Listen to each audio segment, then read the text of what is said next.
gue ngerasa Tuhan tuh baik banget. Kayak jalan Tuhan tuh apapun yang gue lewati beberapa tahun terakhir ini, walaupun mungkin keluarga gue ngeliat apa yang gue lewatin ini berat gitu, apa yang gue lewatin ini adalah sebuah ujian gitu, tapi gue ngerasa Tuhan tuh gue selalu percaya sama Tuhan tuh baik gitu.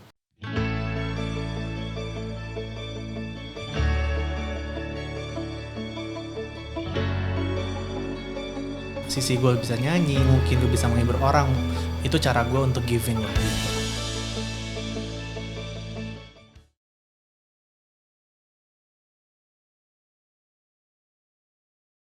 Hai, dan kembali lagi masih sama gue Suci Patia. Tentunya masih dalam acara Intermios, Interview by Mios. Dan biasanya kan kita di tiap episode itu kan selalu kedatangan bintang tamu yang ceritanya tuh selalu menarik-menarik ya. Dan apalagi biasanya juga selalu inspiratif.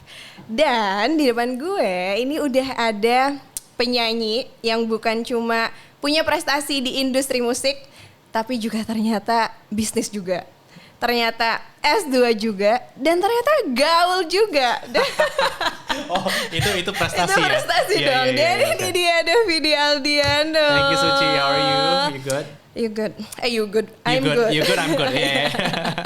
Vidi, lo tau gak sih? Gue tuh pernah ketemu sama lo. Oh ya? Kapan ya? Gue yakin emang lo tuh nggak pasti. Jadi waktu itu gue ini di Abang None, Jakarta Selatan. Oh my god, kita ketemu di Balai Sarbini ya? Iya, Balai Sarbini. Nah saat itu gue itu megang divisi acara. Nah terus habis itu gue tuh harus cari guest star kan. Akhirnya gue pilih Vidi aja deh gitu, nih Vidi Aldiano. Akhirnya gue kontak-kontakan sama manajer lo. Oh serius? Serius. Oh gitu? Iya, akhirnya gue menyambut lo sebagai LO saat itu. Oh my god. Yes, dan lo kan sibuk hektik banget. Karena kan waktu itu sempet ngaret gak sih acara Abang None? Iya, banget kan. Dan abis itu karena kan semuanya langsung kayak berubah gitu kan. Karena lo harus ada acara lagi dan lain-lain gitu. Dan di saat itu gue tuh mikir kayak, gila nih orang udah jam 11 malam masih ada acara lagi gitu untuk keperluan pekerjaan gitu. Jadi gue tuh kayak mikir gimana sih nih kehidupan seorang Vidi Aldiano gitu ya. Dari satu tempat ke tempat lain gitu. Dan itu gue penasaran sih, mungkin lo bisa menjawab gak sih gimana sih cara lo untuk mengatur, lo punya me time gak sih sebenarnya di saat lo sibuk kayak gitu? Oh malahan sekarang gue ngerasa ya sejak pandemi me time banget sih. Sebenarnya before semenjak gue sakit, sebenarnya gue sempat sakit kan tahun 2019 akhir.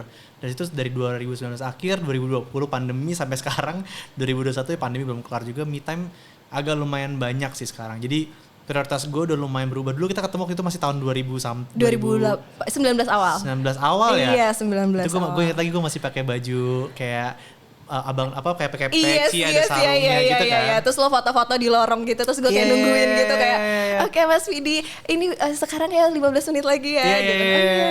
Gitu. Pasti lo bajunya gak kayak gini kan, lo pasti kayak pakai baju. Iya, gue pakai baju None. Iya. Nggak, tapi itu waktu kita ketemu mungkin itu masih lo ketemu sama Vidi yang prioritasnya masih sangat kerja deh. Okay. Berarti saat itu prioritas lo pekerjaan? Iya, pekerjaan banget. Even kayak relationship, makanya waktu itu gue gak punya pacar sebenarnya. Relationship itu comes second with siapapun gitu. Even including my family, my friends. Ya kalau misalnya gue waktu itu gue gak punya pacar, tapi kalau gue punya pacar pun itu bukan prioritas pertama gue. Waktu gitu. itu gak punya, kalau sekarang? Sekarang udah. Oh sekarang udah punya. Udah. Oh wow. Yes. Siapakah dia? Adalah kalau lo liat Instagram gue lo pasti tahu siapa. Nanti kita cek ya. Cek. Okay, ya tapi terus? Anyway, ya 2019 ke belakang itu dari tahun pertama kali gue berkarya tuh sampai 2019 itu gue agak lumayan memprioritaskan karir gue gitu. So gue itu manggung Abang None itu beberapa kali sebenarnya. Kayaknya acara-acara kayak gitu tuh gue bangun beberapa kali juga kan. Dan itu gue inget banget ada beberapa acara yang gue sebenarnya lagi sakit. Tapi kayak karena gue prioritasnya adalah kerjaan. Jadi diri gue itu bukan prioritas kan. Jadi gue tuh yang penting kerja dulu, yang penting gue bisa nyanyi, yang penting gue bisa ngibur orang, badan gue kedua. Nah itu gue masih kayak gitu tahun 2019. Until gue dikasih kado dari Tuhan tuh di akhir 2019 gue kado, lo bilangnya kado? Yes, it's a blessing for me. Kayak gue dapat ujian berupa kanker, and then dari situ prioritas gue berubah. Prioritas gue baru sekarang nomor satu benar-benar diri gue sendiri dulu. Gue benar-benar mendengar badan gue sekarang kayak gimana, rasanya capek apa enggak. Baru abis itu pekerjaan dan yang lain-lain tuh comes after lah gitu. Oke, wow.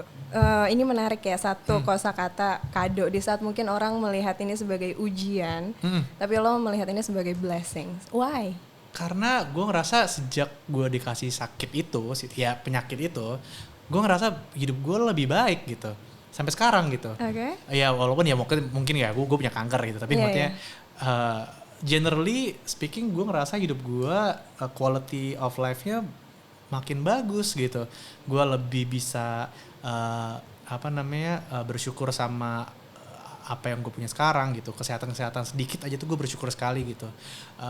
Gue bersyukur bisa kelilingin sama keluarga gue yang menyayangi gue, sahabat-sahabat gue bener-bener sekarang ngerasain banget betapa beruntungnya gue sebagai orang punya lingkungan yang sangat amat positif gitu, suportif luar biasa. Sahabat-sahabat gue ini salah satu yang punya Muse juga, semuanya sahabat-sahabat gue juga. Gue bener-bener yang dulunya gue nggak kelihatan lah, itu orang-orang tuh cuman kayak ayo kita seru-seruan bareng. Tapi sekarang tuh gue ngeliat itu dari angle yang berbeda gitu. Gue ngeliat gue betapa bersyukurnya dikelilingi orang-orang baik gitu. Dan kayak in terms of relationship gue sama keluarga, sama sahabat, sama pacar gue sekarang way much better than dulu gitu. Dan in terms of kerjaan walaupun bukan prioritas gue juga sekarang, tapi gue ngerasa karir gue sekarang gue lebih nggak stres gitu. Lebih gak stres? Lebih Kenapa? apa ya? Karena gue tuh Aries, gue tuh perfeksionis. Gue Aries demi juga. Apa? Demi apa? Lo ulang tahun tanggal berapa? Gue 29 Maret. Gue 5 April. Oh my god. Yoi. Gue inget, gue tahu banget betapa ngerti kan? Ngerti. Oke, kita langsung kayak connect. Iya kan? Yes. Maksud gue kita orang-orang yang berego tinggi dan kita tuh Banget. punya pendirian kalau misalnya kita mau ini sebenarnya kita akan kejar sebenarnya. Gue anaknya perfeksionis banget. Jadi itu yang ngebikin gue lumayan psycho. Psychonya as in kalau gue kuliah atau gue sekolah gue pengen yang kayak yang pertama gitu, Yes, kayak yang terbaik di kelas. Kompetitif. Gitu. Kompetitif tinggi Iya. gitu. Ya, in terms of kerjaan pun sama dan itu bikin gue sebenarnya mentally it's not healthy for me karena yang gue tahu adalah gue harus menang gitu.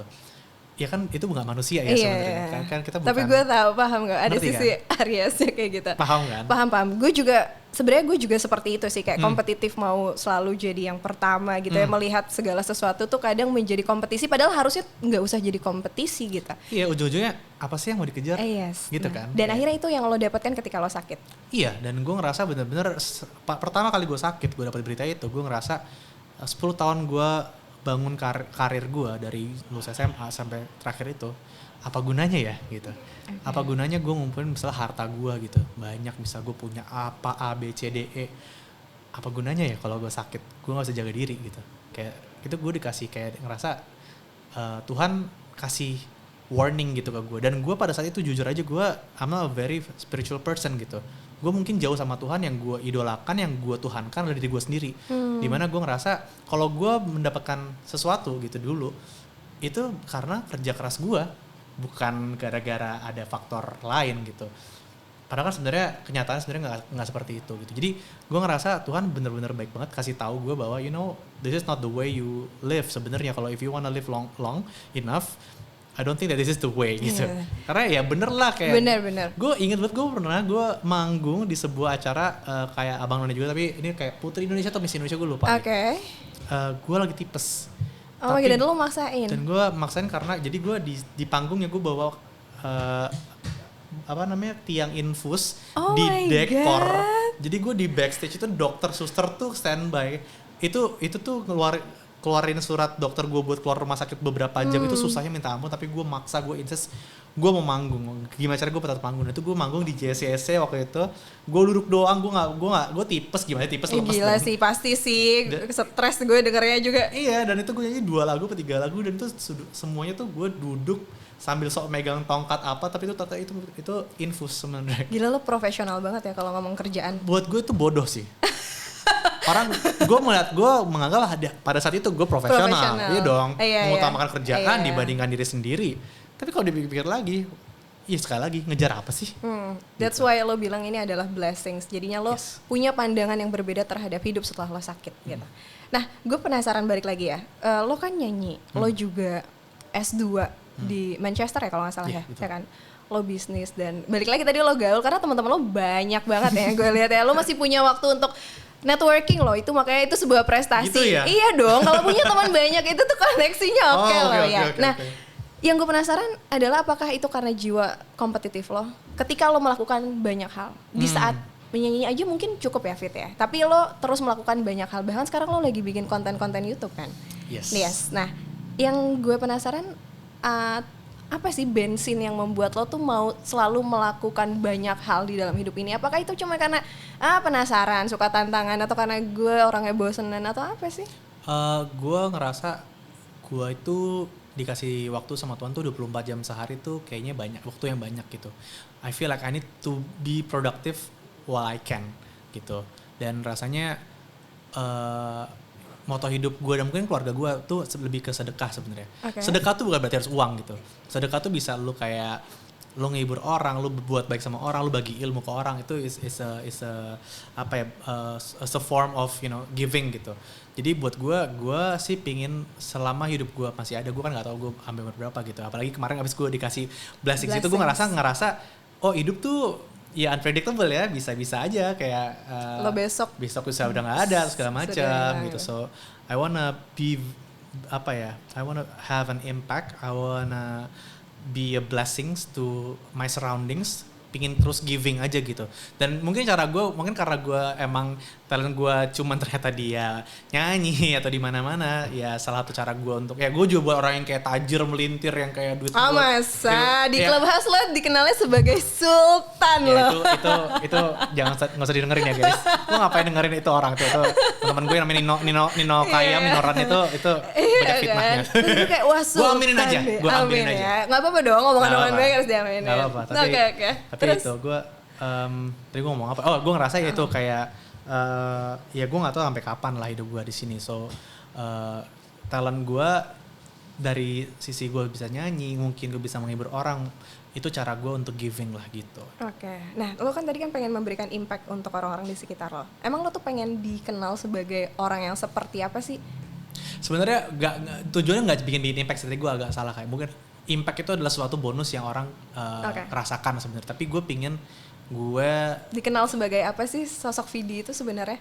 Kalau sekarang mungkin dari kerjaan gue pingin orang yang pertama nggak nyusahin orang. Pertama nggak nyusahin orang, itu penting loh. Itu penting. Gue ya? ngapain nyusahin orang? Nggak gengges gitu ya? Nggak gangguin orang gitu ya, nggak nyusahin deh. Gue tuh paling nggak suka banget nyusahin orang sebenarnya. I wanna be a musician sampai entah kapan. Karena walaupun cita-cita gue dari kecil gue tuh pingin pensiun early gitu ya. Tapi in terms of my passion, kayaknya gue tetap pingin melakukan passion gue itu sampai gue nggak bisa lagi gitu. So I think I wanna be known as a musician until the end of time. I wanna have a family, so I wanna be known as a good husband and father in the future, hopefully gitu. Kayaknya itu aja cukup sih menurut gue. Oke. Nah, terus kalau misalnya lo ngambil S2 keluar, itu sebenarnya lo emang suka belajar aja atau emang ada sesuatu yang pengen lo cari? Oh, gue suka banget belajar. Lo suka banget belajar? Gue tuh dulu SD tuh gue gak punya teman karena gue anaknya emang lumayan geek yang kayak kalau misalnya kalau ujian tuh kayak gue kanan kiri depan itu tuh gue kayak pakaian benteng pakai buku tau gak lo? Oke, ranking terus dong dulu. Iya, karena yang tadi gue bilang perfeksionis dan mungkin ada doktrin sedikit dari bapak gue di mana kalau misalnya anak-anaknya tuh nggak ranking 3 besar at least itu kayak rasanya tuh gimana gitu. Sama banget. Gue jadi kayak gue kalau ada kayak nilai 80 atau 90 tuh gue kayak apa sih gue gitu. Iya, padahal kan kalau orang lihat kan kayak najis lo 80-90 udah bagus sekali gitu kan. Kita mungkin tipikal anak-anak yang suka dimusuhin orang-orang.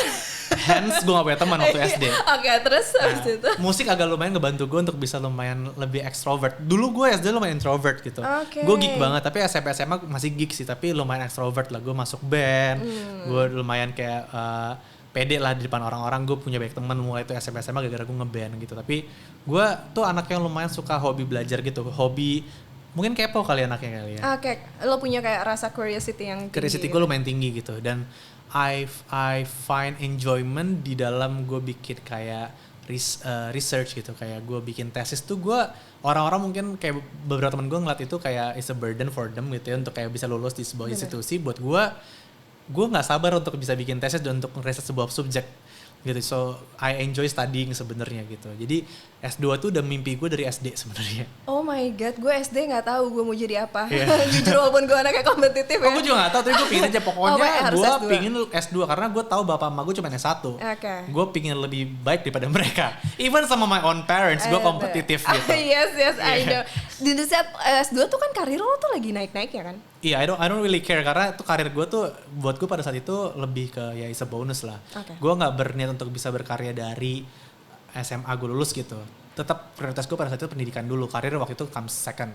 Karir comes first waktu gue sudah kelar pendidikan gitu. Oke. Terus setelah lo lulus S2, lo kayak langsung kayak punya ide-ide kayak gue mau melakukan sesuatu nih dengan ambis. gelar master gue. Oh, nih. ambis. Ambisnya gimana? Kalau balik ke Indo tuh bener-bener kayak ya I built my own recording labels and management, and then gue udah mulai tuh bisnis ABCDE gitu. Jadi sejak kayak S2 itu ya? semenjak itu, karena ngerasa kayak masa anak bisnis gak punya bisnis gitu dong. Iya, Ada siap, itunya siap, tuh. siap. Ya sampai sekarang sih gue masih menjalankan beberapa bisnis yang gue ada passion di sana gitu. Oke, wow ya berarti lo tuh, gue tuh jujur ya waktu dengan status palsu lagu lo itu ya waktu itu, gue tuh cuma melihat lo kayak oh ya udah nih anak kayaknya emang nyanyi aja gitu lo ya.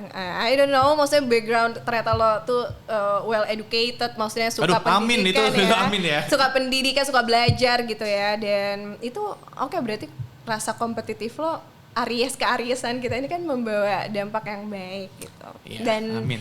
Ketika lo bilang tadi lo mau dikenal sebagai musician sampai nanti entah kapan ya, umur gak ada yang tahu.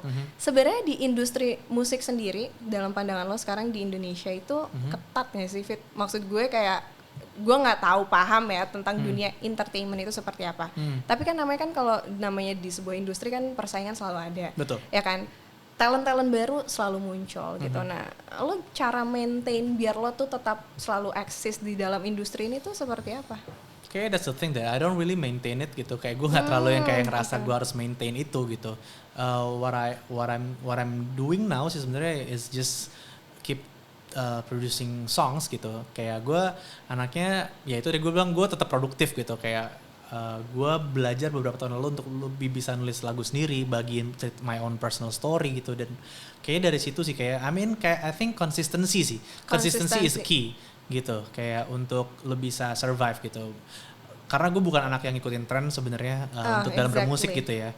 Kayak gue tren lagi misalnya musiknya kayak gimana, gue agak gak terlalu ngikutin gitu, tapi gue yang penting bisa berkarya jujur dan bisa menyenangi diri gue sendiri dulu gitu. Karena setiap kali gue berkarya itu buat gue agak lumayan proses agak bisa dibilang healing buat gue gitu, ekspresikan apa yang gue rasain pada saat itu gitu. Jadi yang pertama itu egois sih menurut gue bermusik tuh egois buat diri gue sendiri dulu, baru yang penting kalau gue ngerasa ini karya udah jujur buat gue keluarin ke publik gitu. Makanya sekarang lo punya single juga kan sama Prilly?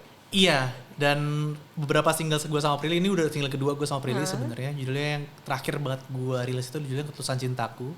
Itu lagi-lagi based on my personal story juga.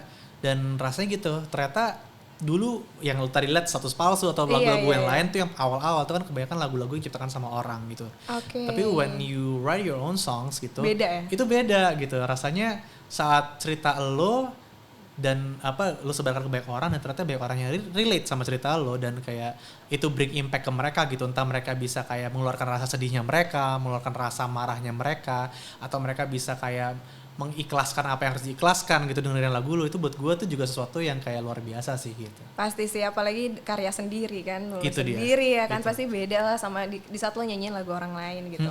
Nah kalau lo sendiri membangun karir udah berapa tahun sih di industri musik nih? Sebenarnya gue mulai dari 2008 akhir, tapi gue baru masuk awal kayak dikenal orang mungkin 2009 awal kali ya. 2009 awal. Well, it's been like what? 10-11 tahun ya sih? 11 years. 11 This year 12 tahun berarti ya. Oh my god ya, 12 tahun ya. Jadi tuh lo membangun konsisten gitu ya. Selama 12 tahun itu ada gak sih titik lo pernah susah-susah di saat lo membangun nama Vidi Aldiano? Titik tersulit mungkin yang sekarang sampai lo masih inget? Kayaknya titik tersulit gue pertama masuk, karena gue itu mulai bikin album itu kan sebenarnya waktu gue SMA kelas 1 dengan tujuan yang sebenarnya nggak mulia-mulia amat, yaitu gue cuma pingin bikin album untuk ngeganti lagu di kantin sekolah gue. Nuansa Bening ya? Itu ada Nuansa Bening, Status Palsu, Cemburu Merasati, Cinta Jangan Kau Pergi, itu semua itu dalam satu. Dan itu gue bikin awalnya iseng-iseng dari kelas 1 SMA, anak kelas 1 SMA kan 15 tahun sotoy dong. Gue suka musik, gue rasa gue bisa bikin lagu sendiri di rumah gue, jadi gue bikin produce my own song karena menurut gue lagu kantin sekolah gue jelek gitu. Cita-cita gue cuma punya bikin CD, itu tuh CD gue masukin ke sekolah kantin sekolah gue, karena gue istirahat waktu itu cuma 30 menit gue ngedenger lagu-lagu menurut gue kayak lagu apaan sih emang ini bentarnya? adalah menurut gue kayak market sekolah gue Beda ya, nggak sama musiknya itu nggak masuk gitu. Jadi SMA kayak lo di mana sih? gue di Al-Azhar. Oh anak Al-Azhar, Iya, Alpus. Alpus. Oh my god. Nah gue Alpus ya, buat anak Alpus 1 lo tau lah lagu-lagunya itu. Ya terus. Nah ternyata anak soto 15 tahun ini nggak ngerti kan cara bikin album. Dipikir bikin album cuma 3 bulan gitu. 3 tahun ternyata gue bikin album. Jadi selama gue sekolah SMA gue itu gue fokus bikin album. Sampai gue putus sama pacar gue pada saat itu karena bener-bener gue ngerasa dia ngerasa gue gak ada waktu untuk dia gitu. Ya which is true karena gue pulang sekolah ya selain gue main-main sama teman-teman gue rekaman gitu. Oh mantan lo nyesel gak ya? Waduh. Nah sih dia menikah juga yang situ sih. Oh my She's god. She's happy now. Gimana rasanya ditinggal nikah mantan sih gue gak pernah. Oh gue udah 1 mantan gue. 2 mantan gue nikah berarti sekarang. Damn. Rasanya gimana? Ada sesuatu yang kayak apa biasa aja? Ya udah. No. Nothing. They're missing out sih. Oke. Gak lah. Cuman gitu doang. Jadi gue tuh bikin terus? album itu sebenarnya buat gantiin itu tapi because ternyata waktunya itu 3 tahun the dream itu waktu itu getting bigger lah gitu. Gue ngerasa ini album sayang nih kalau cuman di sekolah dong dan itu waktu gue juga udah akhir-akhir gue mau SMA udah what's the point anyway gitu gue mau lulus anyway gitu. Jadi gue ngobrol sama bokap gue bilang pap kayaknya aku pingin album ini jadi album beneran dia aku pingin jadi penyanyi yang kayak terkenal yang di TV-TV tuh aku pingin kayak Om Glenn aku siapa pingin role model saat Om itu? Glenn Fredly pada saat itu waktu itu juga almarhum Chrisye masih hidup waktu itu gue jadi 2 itu sih dua itu sampai sekarang sampai sekarang masih sampai sekarang sama satu lagi Kak Semi Krispati gue suka banget Krispati zaman gue SMA suaranya emang banget jadi gue bilang kayak ya gue mau deh jadi kayak mereka gitu bisa nggak ya oh ya udah kamu album udah jadi ya udah kita ke label-label besar di Indonesia. Pada saat itu label besar mungkin baru 6 apa 7 gitu ya. Gua ke semua label dong, pede dong. Maksudnya 3 SMA ngerasa kayak keren album gua 3 tahun gua buat. Bagus ya? lah gitu. Ya dari 8 label 6 sampai 8 label itu ya paling gua harus milih 3 kali ya. Maksudnya pasti ada yang offer gua. Masa nggak ada? Apalagi Aries percaya dirinya tinggi Beb ya. Iya dong, masa nggak ada? Gua udah mikir pilih mana ya dari semua itu ya kan. Paling 3 yang terima gua. 88-nya nolak gue. Oh ketawa lo enak banget barusan. 88-nya nolak gue. Enggak karena gue tahu Aries itu fear of rejection. Itu pertama kali gue di reject. Gue tuh SMA ya, even gue pacaran, gue nggak pernah diputusin. Gue selalu mutusin, gila kan? Terus lo ditolak langsung sama 8? Ditolak sama 88-nya. dong. Heartbroken dong, anak SMA. Ngerasa kayak passion gue di musik. Dibilang sama 8 ikan besar di industri, you're not good enough in a way, even though they did not say that, tapi buat gue ngerasa, oh gue nggak terlalu bagus ya ternyata ya. Drop banget ya? Drop banget. Itu gue ngerasa marah, gue nangis. Itu sampai sekarang mungkin salah satu titik terendah gue, karena gue udah beberapa hari gue di kamar cuma nangis doang. Titik terendah dalam hidup lo? Apa enggak? Lumayan. Gue satu titik yang gue masih ingat sampai sekarang, gue diketok kamar gue sama nyokap gue suruh makan, gue nggak mau, gue nangis di kamar, matiin lampu, drama deh. Lebih depresi mana ketika lo tahu lo dapat kanker? Beda sih. Dapat kanker mungkin gue udah agak lumayan dewasa kali ya. Itu masih anak-anak, labilnya mentok. Oh labilnya tapi masih keinget banget tuh ya rasanya, heartbroken-nya gimana. Jadi kayaknya menurut gue susahan itu dulu. Karena lo belum pernah menerima rejection apapun ya. I was not prepared for that gitu. So dari situ gue ngerasa itu rendah banget, titik rendah gue. Tapi sekali lagi gue bersyukur gue mempunyai keluarga yang menurut gue super supportive buat gue. Dan out of anger, out of humiliation, gue akhirnya umur berapa tuh berarti 18 tahun I decided to you know what, terserah deh mereka, fuck them lah buat gue. Kalau gitu gue I don't need them, I'm gonna make my own label. Akhirnya 18 tahun itu gue pertama kali gue punya bisnis pertama gue bikin label sendiri akhirnya. Oh my god, jadi Nuansa Bening itu tuh gue indie ya. Oh indie, itu, iya. Tapi saat itu booming parah. Nah itu gue kayaknya nyokap gue kan sholatnya juga lumayan kenceng ya. Kayak jadi itu doa orang tua kayaknya menurut gue. Lo nya gimana? Guanya pada saat itu ya Al-Azhar ya, kan sholat kan kewajiban pada saat itu tapi karena sekolah. Tapi kerudung poni dong. Poni dong, Al-Azhar ya kan. Jipon, kalau nggak Jipon nggak Alpus 1 waktu itu. Gue juga di BM, sekolahnya juga kan. Emang lo harus pakai jilbab juga? Enggak sih, cuma kan itu kan nafasnya kan Islam kan. Emang iya? Nah lo gak tahu sahabat gue kan? Widi Kidiu BM sih, nggak ada Islam-Islamnya sih itu. Makanya itu dia. Jadi ngomongin SMA nih. Reminiscing the good old days. Ya udah dari situ ya udah ada ininya lah, ada hal baiknya lah yang keluar dari itu. Maksudnya walaupun itu titik terendah dari hidup gue ngerasa pas itu gue bisa bangkit, gue bisa bikin label gue sendiri, walaupun strugglingnya pada saat itu orang ngeliat gue mungkin dengar nama gue pada saat itu, ini orang siapa sih? Mungkin banyak orang bilang orang-orang TV, terutama orang media, ngerasa karir gue cepat banget. Karena gue dari pertama kali gue launching di radio sampai gue masuk TV itu pada zaman itu gue waktu itu mungkin cuma 4 bulan apa 5 bulan, which is cepet itu banget cepet banget itu. Pada saat itu. Mungkin kalau sekarang kan orang lo viral di TikTok besok diundang di Rumpi gitu kan, bisa kayak gitu.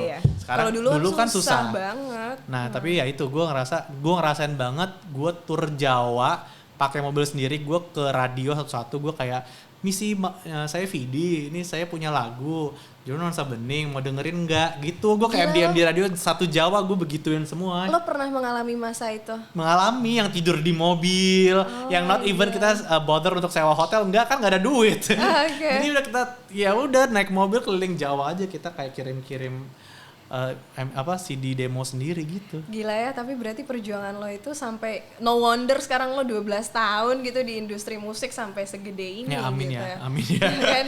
Ya lo seorang Vidi, gue gak nyangka lo. Kenapa lo gak nyangka? Tapi itu kan awal-awal. Iya, ini gak tahu ya. Gue maksudnya kayak ternyata lo pernah mengalami masa sesulit itu kayak sampai harus ngasih satu-satu gitu. Iya. Nah kalau melihat fenomena sekarang nih, tadi kan kata lo kan kalau sekarang kan viral dikit diundang gitu kan, apa di TikTok gitu kan, apapun sekarang bisa lebih cepet. Lo melihat fenomena kayak gini sempet kayak ih gila ya, dulu zaman gue mah susah-susah gitu, sekarang gampang gitu. Gue merasa ini ya, memang harusnya kan teknologi dibuat untuk kayak memudahkan kita, sosial media juga dibuat untuk bisa memudahkan apa yang bisa dimudahkan gitu. Gue ngeliat ini sekarang sih gue seneng gitu. Tadi lo sempet tanya industri musik seperti apa, sekarang menurut gue industri musik sekarang sangat amat dinamis gitu. I think everyone can be musician pertama karena sekarang to produce a good music you don't need a lot of capital gitu. Kayak banyak banget orang-orang berbakat yang bikin musik cuma dari handphone, dari tablet, dari laptop. Dulu kan lu kayak susah, harus hire apa, studio berapa juta segala macam. Kalau sekarang kan lu rekam di handphone aja udah bagus. Iya. Lu viral di TikTok, lu viral di mana, quality lu tuh sebenarnya udah bagus juga. Menurut gua if you have the talent, if you have the commitment towards I don't know, kalau gue music gitu ya, ya sekarang sih lu bisa sukses cepat gitu. Tapi ya itu buat gue ya ini kayak pedang gitu, ada dua mata pisau gitu. Jadi kayak buat gue komitmen tuh penting gitu, konsistensi tuh penting gitu. Kayak if lu sekarang tuh viral dan lu terkenal besok, good for you. Tapi how you maintain it itu kan is another story gitu. Jadi makanya konsistensi is a key, lo bilang tadi. Oke. Fit, gue juga penasaran sih dalam karir lo yang segini banyak, ada orang yang lo mikir kayak paling berjasa gak sih dalam perjalanan karir lo selama ini? Atau mungkin orang yang paling lo ingat mensupport lo di saat lo ada di titik down ketika lo kena cancer stadium 3 kemarin? Ya, the obvious answer is my family sih. Karena ya pertama kali gue ya di talk label itu yang mengangkat gue dengan Sopaya itu adalah bokap nyokap gue gitu. Saat gue cancer pun pada saat itu adik gue waktu yang si label tuh nolak itu, adik gue masih belum hidup lah, maksudnya masih SMP masih SMA ya, kayak rasanya kayak gagal lo, mampus lo ya. Kalau sekarang terakhir gue cancer itu gue ngerasa banget adik gue terutama bokap nyokap gue udah tua kan sekarang, jadi kayak yang lebih ngurus gue tuh adalah adik gue gitu. Oh, lo anak sulung? Gue anak pertama. Oh my god, anak pertama Aries. Suci, kita terlalu banyak kesamaan, gue agak takut. Makanya nih gue tuh paham ya, perasaan kan? ambisi anak pertama dan Aries. Oke. Itu. Ya itu yang gue ngerasain banget sih, support yang paling luar biasa mungkin itu datang dari keluarga. Dan gue ngerasa keluarga gue tuh bukan keluarga yang indah dari dulu gitu. Maksudnya we have our issues gitu, tapi gue ngerasa makin sekarang tuh kita tuh makin luar biasa deketnya dan kayak rasa sayangnya tuh somehow gue bersyukur banget gue bukan keluarga yang makin tua kita makin jauh, tapi kita makin tua makin dekat gitu. Jadi gue ngerasa juga penyakit gue kemarin itu mendekatkan keluarga gue banget juga. So I feel like it's a blessing, karena dulu mungkin gue sibuk sama kerjaan gue, adik gue kuliah di luar negeri, adik gue nggak tahu ngapain, bapak gue kerja dengan kerjanya dia, nyokap gue juga kerjaan dia, and then waktu gue sakit semua somehow sampai sekarang nih kita ngumpul banget gitu. Something yang gue rindukan mungkin ternyata gitu, karena we've been very individualist dari beberapa tahun ke belakang, and then thank God dengan adanya cancer gue ini, gue ngerasa keluarga gue makin dekat sekarang, makin nyatu. Dan rasa sayangnya itu yang gue gak bisa dapatkan, beda banget sayangnya dulu sama sekarang tuh beda banget. Gue rasa tulus ya, ini lebih tulus, lebih besar. Jadi gue bersyukur banget. Makanya gue selalu percaya sama ayat Al-Quran itu bersama kesulitan itu selalu datang kemudahan. Yes. Ya kan? Jadi dan itu bener, itu bagus banget. Ya kan? Itu bagus banget. Sama, ya ketika bokap gue nggak ada gitu ya pergi. Tadi juga gue orangnya individualis gitu lah sama adik-adik gue, apalagi adik-adik gue cowok-cowok kan. Jadi kayak ya udah gue cuma mau mikirin diri gue sendiri gitu kan. Nah, tapi ketika bokap gue pergi nggak ada, justru kita tuh jadi semakin dekat gitu. Jadi kayak gue bisa relate gitu sama apa yang lo hadapin juga, dan thank God banget lo punya keluarga yang support lo, jadi sehingga lo ketika dapet cancer juga lo nggak yang terlalu down, ya kan. Fit, lo nyanyi, lo punya keluarga yang gak semua orang punya keluarga yang kayak lo gitu, yang support gitu. Gak semua orang bisa ada di posisi lo sekarang gitu, karirnya oke gitu kan, punya kesempatan sekolah ke luar negeri gitu kan. Terus teman-teman lo banyak, suportif gitu kan. Apa sih yang paling lo syukuri sebagai seorang Vidi Aldiano di antara semua blessings yang lo punya di dalam hidup? Too many sih buat gue. Kayak gue ngerasa Tuhan tuh baik banget. Kayak jalan Tuhan tuh apapun yang gue lewati beberapa tahun terakhir ini, walaupun mungkin keluarga gue ngeliat apa yang gue lewatin ini berat gitu, apa yang gue lewatin ini adalah sebuah ujian gitu, tapi gue ngerasa Tuhan tuh gue selalu percaya sama Tuhan tuh baik gitu. Tuhan tuh kasih gue sesuatu pasti ada maksudnya gitu. Jadi gue selalu bersyukur akan semuanya sekarang. Bener-bener kayak gue hari ini gue bisa di sini aja ketemu lo, kita bisa kayak kenal kayak gini, it's a blessing for me gitu. Kayak gue tetap bisa menghibur orang dengan karya-karya gue masih bisa sehat, alhamdulillah hari ini nggak kenapa-napa ya, walaupun masih ada ya penyakit-penyakit yang kemarin-kemarin gitu, tapi menurut gue ya the fact that gue masih bisa ngerasa sehat, nggak ngerasa sakit aja, walaupun mungkin ada penyakit dalam badan gue, I don't really mind karena gue rasa badan gue masih sehat, jiwa gue masih sehat. Itu is a blessing yang gue akan syukurin setiap harinya sih gitu. Okay. Dan itu mungkin di saat lo belum kena cancer, apakah lo punya pikiran kayak gini? Hell no. Emang orang tuh harus dikasih something yang jebret gitu ya. Ya bukan berarti lo semuanya harus kayak kena yang kayak gue juga gitu. If you can realize it sooner better. Tapi kayak for some people yang keras kayak gue, mungkin emang Tuhan harus ngasih hadiahnya kayak hadiahnya jebret aja langsung grand prize gitu kan. Tapi kan justru blessings yang besar itu kan hasilnya juga apa yang lo tanam, mindset lo berubahnya juga kan jadi ngaco. Jadi akhirnya lo jadi berubah seperti ini kan gila juga. Dan gak cuman itu, gue paling ngerasa yang berubah itu adalah mentality gue. Sebelumnya tuh gue punya kayak ya ada issue with my mental health lah. Gue sempet anxiety akut, gue anxiousness-nya tuh tinggi sekali gitu. Saat gue sakit sampai sekarang anxiety gue turunnya rendah banget. Padahal kan kalau misalnya dipikir secara otak, lo sakit penyakit lo juga grand prize. Ya harusnya sih ya lo anxiety lo makin parah dong. Tapi ya beruntungnya gue nggak tahu ya, gue ngerasa Tuhan tuh menyembuhkan yang lain gitu.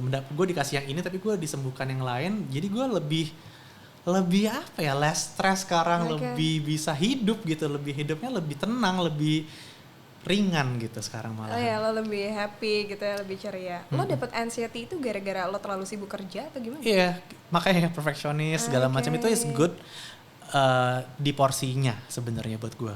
Mungkin waktu itu gue masih belum bisa belajar untuk memetakan porsi harus kayak ambisi itu seperti apa sih, karena gue tuh sangat amat ambisi dari gue SD gitu. SD, SMP, SMA, kuliah S2 itu kan panjang banget gitu. Ambisi, perfeksionis itu kan sesuatu yang ternyata tuh jadi culture-nya seorang Vidi Aldiano dari kecil. Itu tuh ternyata tuh damaging buat gue gitu. Itu damagingnya gak cuma ke badan gue physically, tapi mentally juga gitu. Ya itu, akhirnya gue belajar untuk bisa lebih tahu lah prioritas di dalam hidup tuh apa sih yang sekarang yang penting. Apa sih yang mau lo kejar kan at the end of the day gitu. Iya, menurut gue lo orang yang beruntung bisa tahu apa yang mau lo capai di saat usia lo masih segini. Bahkan mungkin orang-orang di luar sana umurnya udah 40, udah 50 masih gak tahu apa yang mereka cari, Fit, ya kan? Yeah. Jadi lo juga harus, itu sih benar, lo harus bersyukur ternyata ini sebuah blessings yang membuat lo sekarang punya pikiran kayak gini. Di 2021 nih Fit, ya kan? Ada nggak sih hal yang pengen lo rubah? Gue selalu percaya kalau manusia itu kan gak mungkin selalu punya sifat bagus ya. Kalau gue nih mungkin ya gue jeleknya, gue orangnya tuh silent treatment kalau apalagi kalau sama pasangan gitu ya. Ya kan, terus habis itu gue juga karena Aries ya mungkin ya itu tadi perfeksionis, dan hal-hal itu tuh masih gue rubah nih sampai sekarang. Kalau lo di 2021 ini ada nggak sih hal-hal sifat yang mungkin pengen lo rubah gitu ya untuk ke arah yang lebih baik, dan di 2021 ini lo pengen ngelakuin apa sih? Kayaknya 2021 sama 2020 masih sama, karena ternyata untuk merubah mindset culture gue selama puluhan tahun sebelumnya itu susah ya? Bukan nggak ya susah, dan kayak waktunya nggak sebentar gitu. Jadi 2021 gue mau tetap lebih bisa konten sama diri gue sendiri, tetap bisa mempertahankan prioritas gue adalah badan gue sendiri, dan kayak relationship gue sama orang-orang yang sayang sama gue dan yang gue sayang sama mereka juga gitu. So 2021 ini gue mau bisa lebih itu sih, masih bisa mempertahankan gue konten seperti tahun 2020 kemarin gitu. Oke. Gitu sih. Salah satunya apa yang pengen lo rubah dari diri lo? Kayaknya gue tuh sebelum ini semua terjadi kayak gue orangnya kurang sensitif kali ya. Oke, nggak peka. Nggak peka gitu. Kalau pasangan peka nggak? Nggak sama sekali. Serius? Makanya itu yang gue mau ubah sekarang gitu. Makanya gue berubah. Ya walaupun it's a work in progress ya, tapi gue sadar gue punya that kind of issue.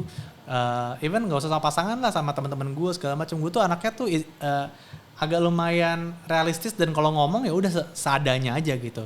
Tapi terkadang gue nggak memikirkan perasaan orang gitu. Jadi gue pingin lebih kayak what I do, what I say, itu kayak gue bisa lebih mindful lagi lah sama apa yang gue lakukan dan yang gue katakan gitu. Iya, bisa lo kayak bisa jadi lebih di saat lo sebelum ngomong lo jadi mikirin kan kira-kira nanti reaksinya akan seperti apa gitu.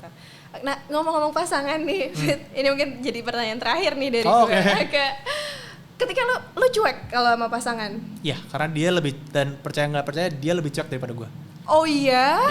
Oh my god. Jadi gue menemukan seorang yang membuat gue yang tadinya cuek, jadi gue nggak bisa cuek lagi karena gue nggak bisa cuekin. Ngerti gak lo? Egois ya? Iya, karena kan biasanya yang cuek dulu gue. Kayak dia pasangan gue nyariin gue, sekarang mana nih kok gak dicariin ya gue? Gitu, jadi gue ngerasa sekarang yang needy gue. Gue ngerasa jalan Tuhan lagi kali ya untuk merubah gue. Karma mungkin. Well, I hope it's a good karma ya gue dapet kayak gini. Jadi kayak sekarang gue ngerasa gue yang lagi dilatih untuk kayak yuk kita jangan sama-sama cuek, kita sama-sama bisa caring, komunikasi kita perbaiki bareng-bareng gitu. Jadi ya gitu sekarang. Oke. Kualitas apa yang bisa lo lihat dari seorang perempuan? Gue yakin kalau misalnya good looking ya everyone knows lah ya. Kita ya maksudnya fisik tuh ya udah itu nggak usah ditanya ya, mau cantik baik. Tapi ada kualitas lain ya yang lo lihat dari seorang perempuan? Gue tuh suka cewek yang cerdas dan cerdik. Cerdas dan cerdik. Cerdik nih agak dua mata pisau loh. Cerdik itu street smart lah. Kayak kayak lo gak perlu kayak IP lo 3,9 gitu. Gue gak peduli itu, tapi gue pingin lo cerdas dan cerdik aja. If you know what I mean. Kayak lo melihat sebuah masalah gitu ya. You know what to do gitu. Kayak ada problems. Even in our relationship kita ada problems ya. Kita bukan yang kayak stupid enough to just bury it gitu. Ya we talk about it gitu.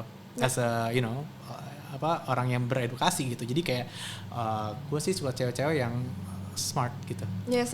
Itu juga salah satu kekurangan gue tuh. Kalau misalnya gue punya masalah, karena gue ada rasa nggak enak. Karena makanya nih mungkin kita agak Aries yang beda nih. Kalau lo kan ngomong aja nih tanpa memikirkan perasaan orang lain. Kalau gue terlalu mikirin perasaan orang lain ya. Jadi ketika gue mau jujur nih sama pasangan, dia misalnya gue nggak suka dia apa gitu ya. Terus habis itu gue jadi mikirin, ntar dia tersinggung ya, dia marah nggak ya. Lo ada advice nggak sih buat orang kayak gue? Sebenarnya itu kunci komunikasi sih. Karena komunikasi gue sama pasangan gue sekarang juga sebenarnya belum perfect lah. Nanti kita obviously we have our issues gitu. Tapi bedanya, jadi gue sama pasangan gue sekarang itu sebenarnya pasangan gue yang sempat kita pacaran beberapa tahun lalu. Jadi ini mantan gue sebenarnya, balikan. Dulu tuh komunikasi kita nggak sebagus sekarang. Jadi sekarang ini kita sudah komit untuk apapun yang kita rasakan, kita harus bisa jujur satu sama lain. Karena goalsnya kita tuh mau spend our time together forever gitu. Jadi if we want this to happen, communication is key juga gitu. Karena in terms of relationship buat gue, how you communicate with your spouse itu tuh paling penting gitu. Nggak masalah kayak ya ada ntar orang bilang kayak iya ntar financial lu penting juga. Bener. Ya seks penting juga segala macam. Tapi buat gue yang paling utama tuh komunikasi. Karena lo mau ada masalah apapun, cara lo bisa kayak ngomongin itu yang paling utama. Jadi buat gue jangan takut untuk bisa ngomong sama pasangan lo sih. Iya Ngapain sih. lo takut, kan kita nggak ada bos-bosan, kita nggak ada kontrak Iya apa lo sih. employee gue bos. Maksudnya ini kan mutual relationship gitu. So kayak if you want this to work sih buat gue sih you need to speak up sih. Ya sih, communication tuh berarti jadi fondasi ya sih. Kalau misalnya kayak ketika kita pacaran gitu ya, itu kan kayak membangun sebuah rumah gitu. Jadi kalau misalnya komunikasinya nggak kuat, ya rumahnya juga Iya. cepet peot gitu. Mau rumah lo gede, mau Iya, rumah lo iya. dari luar kelihatannya pakai marmer kayak gimana, fondasi nggak kuat, rubuh-rubuh pak gitu. Iya, itu yang lagi gue pelajarin sih sekarang. Wah, gue dapet nasihat dari Vidi Aldiano guys. Kayak gue paling bener aja, gue belum bener, gue masih belajar juga, tapi at Tapi least itu yang gue rasakan ada perubahan dari sejak kita komit untuk kayak memperbaiki komunikasi kita. Main issues lo communication tadinya sama pasangan sebelum. Iya, ternyata mau masalahnya apa-apa, akar-akarnya komunikasi. Bener sih, balik Gitu. lagi ya ke sana. Wow, Vidi, ternyata ya banyak sisi-sisi lain yang gue dengar dari lo, dan lo sekarang gue nggak pernah ngobrol sama lo sih sebelumnya ya. Cuman sekarang gue melihat lo ya udah manusia yang lebih mature lah gitu ya dengan. Aduh, amin. Iya, maksudnya kayak kalau gue kan cuma ngelihat lo lewat sosial media gitu kan, lo gaul kesana sini, hahaha, lo orangnya ceria banget ya menurut gue ya gitu. Oh, thank Tapi you. di balik keceriaan lo itu ternyata lo punya ada bijak, kayak ada wise-nya ya ternyata. Oh iya. I don't know ya, gue sih merasakannya kayak gitu ya, dan itu datang karena sebuah blessings ternyata ya dari sebuah. Makanya nih mungkin buat yang dengerin juga ya, kalau ketika lo dapet sebuah tantangan gitu ya, jadi gimana how to deal with it aja nggak sih. Jadi jangan terlalu dibawa, wah gue dapet cobaan nih, gue nggak akan bisa hidup lagi. Gue ya depresi boleh, tapi kan tetap kita gimana harus caranya melihat ini sebagai blessing, seperti Vidi melihat kansernya ini dia rubah menjadi energi yang sangat positif, dia rubah menjadi sebuah perubahan yang baik dalam dirinya. Amin, well Vidi, said. terakhir ada yang mau disampaikan mungkin buat teman-teman? Apa yang mau disampaikan? I don't know, mungkin sesuatu yang lo pelajarin setelah, lo berapa tahun sih sekarang? Gua 30. Oh my god, gimana rasanya menjadi 30 tahun? Seru sih, gue ngerasa kayak ya baru mulai nih. Kepala tiga. Iya, kepala tiga tuh seru gitu, kayak a lot of new opportunities. Dan gue kayak kemarin juga umur 30 gue alhamdulillah udah punya rumah sendiri sekarang. Walaupun ya it's a bachelor pad sih sebenarnya, tapi kayak tapi itu I feel like itu kayak menjadi sebuah mulai gitu loh, a start point gitu loh. Kayak gue nggak sabar untuk kayak ini kemana lagi ya Tuhan kasih jalan gue ke depannya gitu. Yes, pasti akan ada banyak lonjakan-lonjakan lagi nggak sih? Iya, tapi mungkin yang tadi lo bilang yang kalau misalnya lagi tantangan, gue sih percaya ini aja sih, nggak ada tantangan yang dikasih sama Tuhan yang lo nggak bisa lewatin sebenarnya. Karena gue selalu percaya Tuhan itu kasih lo sebuah ujian atau apapun itu sesuatu yang lo bisa lewatin. Kalau nggak bisa lewatin juga nggak apa-apa, at least lo harus coba untuk bisa lewatin itu. Gue selalu percaya Tuhan tuh baik. Jadi walaupun lo ngerasa hari gelap lo sekarang ini mungkin lagi lama gitu, misalnya lagi udah berapa tahun nih kayak gue gelap mulu, tapi percaya aja Tuhan tuh baik dan hari terang pasti akan selalu datang untuk lo gitu. Well said, Vidi. Itu mungkin pesan-pesan ya yang terakhir buat teman-teman, dan itulah pentingnya katanya berhusnuzon ya, berprasangka baik sama apapun rencana Tuhan. Yeah. Dan kalau dari gue, ingat ya, bersama kesulitan selalu datang kemudahan. Amin. Oke, thank you banget Fit udah mau ngobrol-ngobrol sama gue. Sama-sama, Suci. Di Intermuse. Dan sebagai Aries kita tos dulu. Seneng deh gue ketemu lo hari ini. Makanya gue juga lah, ternyata kita banyak kesamaan Yoi. Dan teman-teman, itu akhirnya kita udah ngobrol-ngobrol sama Vidi. Pokoknya yang baik-baiknya diambil, dan yang jelek-jeleknya diambil juga, lo nggak ada yang Jangan jelek dong, ya. jangan. Oke, gue Suci Patia. Saya Vidi Aldiano. Dan sampai bertemu minggu depan. Bye-bye.